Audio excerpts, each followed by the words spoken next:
Selamat pagi Bapak Ibu yang dikasihi Tuhan. Shalom, damai sejahtera dalam nama Tuhan Yesus menyertai Bapak Ibu dan saudaraku semuanya di pagi hari ini. Bapak Ibu yang dikasihi Tuhan, tema renungan kita pagi hari ini adalah orang Kristen yang berdampak bagi dunia. Yang terambil dari Kolose pasal 2 ayat 6-7 saudaraku. Bapak Ibu yang dikasihi Tuhan, kita dipanggil Tuhan Yesus untuk ditebusnya, untuk diselamatkannya. Tetapi jangan lupa Bapak Ibu yang dikasihi Tuhan, bahwa kita yang diselamatkan ini, kita juga diberi amanat. Jadilah garam dan jadilah terang bagi dunia. Artinya Bapak Ibu yang dikasihi Tuhan, jadilah orang-orang Kristen yang berguna, jadilah orang-orang Kristen yang bermanfaat, jadilah orang-orang Kristen yang berdampak bagi dunia ini. Nah, bagaimana caranya kita bisa menjadi orang-orang Kristen yang berdampak bagi dunia ini, saudara? Yang pertama, tetaplah tinggal di dalam Yesus. Rasul Paulus melihat adanya bahaya yang mengancam iman, yang mengancam keyakinan jemaat di kota Kolose, saudaraku. Sehingga ia memerintahkan jemaat untuk tetap tinggal di dalam Kristus.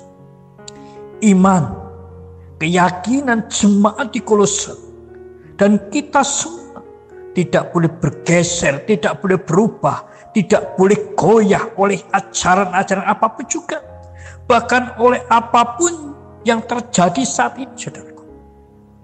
Yesus harus menjadi pusat hidup setiap orang Kristen, setiap kita, menjadi dasar hidup kita sehari-hari. Setiap orang Kristen, setiap orang percaya yang ingin berdampak bagi dunia ini harus berfokus berdasar pada Yesus. Sabda Tuhan katakan, saudaraku, barang siapa tinggal di dalam aku dan aku di dalam dia, ia berbuah banyak. Yohanes 15 ayat 5. Kunci kita akan berguna, akan bermanfaat, akan menjadi berkat, akan berdampak bagi dunia adalah tinggal di dalam Yesus, saudara. Itu yang pertama. Yang kedua, saudara, dan bertumbuh di dalam Yesus. Tumbuhan atau tanaman itu akan memberi manfaat, baik itu bunganya, buahnya atau daunnya. Ketika ia tidak kontet, tidak kerdil, saudara, tetapi tumbuh subur. Dengan demikian akan menghasilkan baik bunga, baik daun, baik buah yang banyak, yang lebat. Dan berguna bagi pemiliknya. Kita, orang Kristen, akan berdampak bagi dunia. Bagi orang-orang di sekitar kita, keluarga kita, gereja di mana kita bergereja, masyarakat, teman-teman kita, sahabat kita, dan lain sebagainya. Ketika iman kita, pengetahuan kita, keterampilan kita, skill kita terus bertumbuh di dalam Tuhan kita Yesus Kristus, saudara.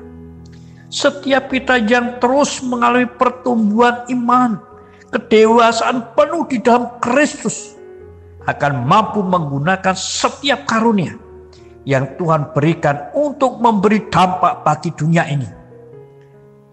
Seperti saat ini, saudaraku. Ketika kita melihat ekonomi lesu, banyak keluarga mengalami defisit keuangan, anak-anak disibukkan dengan sekolah online, belajar online dengan biaya-biaya yang tinggi. Bagi saudara yang dikaruniai memiliki IQ yang di atas rata-rata, bisa memberi bimbingan buat anak-anakmu, sehingga mereka tidak bingung. Mereka tetap menjadi anak-anak yang cerdas, sekalipun saat ini harus mengalami kondisi yang seperti ini. Kok yang jago di IT, kok bisa ajari remaja-remaja gereja atau pemuda remaja masyarakat sekitar menggunakan IT yang berdaya guna untuk hidup. Kok yang main di bisnis, di usaha, kok bisa beri pelatihan-pelatihan pada pemuda remaja ibu-ibu gereja, atau masyarakat di lingkunganmu untuk berbisnis yang baik, berbisnis yang menguntungkan. Kalau perlu join bisnis.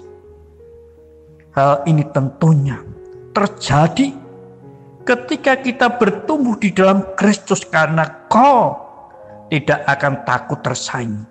Tetapi kita akan senang, kita akan bahagia karena hidup kita memberi dampak. Itu yang kedua. Yang ketiga, saudaraku yang Tuhan, berakar di dalam Yesus. Akar itu berguna untuk menunjang pohon, untuk berdiri kokoh dan mencari makanan di dalam tanah, saudara. Hidup dan mati, tegak dan robohnya pohon itu tergantung pada akarnya. Peran penting yang Tuhan beri kepada orang-orang Kristen bagi dunia ini tentunya. Semakin dalam kita mengenal akan Kristus dan semakin kita mencintai sabda-sabdanya, maka kita akan membawa dampak bagi gereja, bagi masyarakat, bagi dunia ini tentunya.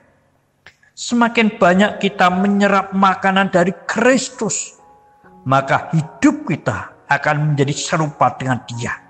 Dan itulah yang dibutuhkan keluarga, gereja, masyarakat, dan dunia. Menjadi garam dan terang bagi dunia ini, saudaraku. Itu yang ketiga. Yang terakhir, saudaraku, berlimpah dengan syukur. Ciri khas orang Kristen itu syukur, saudara. Syukur itu ucapan terima kasih atas segala yang telah Tuhan kasih. Baik itu kesehatan, kekuatan, keluarga, rezeki, teman, sahabat, dan seterusnya. Rasa cukup atas setiap kebaikan yang kita terima. Dengan syukur, orang akan dipenuhi dengan sukacita.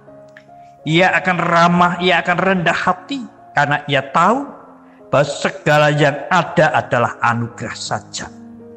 Ia akan senang berbagi kepada orang lain yang membutuhkan. Dengan syukur, kita tidak pernah akan menjadi orang-orang yang tamak, orang-orang yang selalu merasa kekurangan. Tetapi kita akan merasa dicukupkan oleh Tuhan terus-menerus. Untuk kita boleh berbagi kepada yang lainnya. 4 hal kita akan menjadi orang-orang Kristen yang berdampak bagi dunia ini. Yang pertama, tetap tinggallah di dalam Kristus Yesus. Yang kedua, bertumbuhlah di dalam Kristus Yesus. Yang ketiga, berakar di dalam Kristus Yesus. Dan yang keempat, berlimpah syukurlah di dalam Kristus Yesus. Selamat pagi, selamat beraktivitas. Terus jaga kesehatan, jaga jarak, cuci tangan pakai sabun, saudara. Bersukacitalah dan bersyukurlah selalu. Tuhan memberkati. Amin.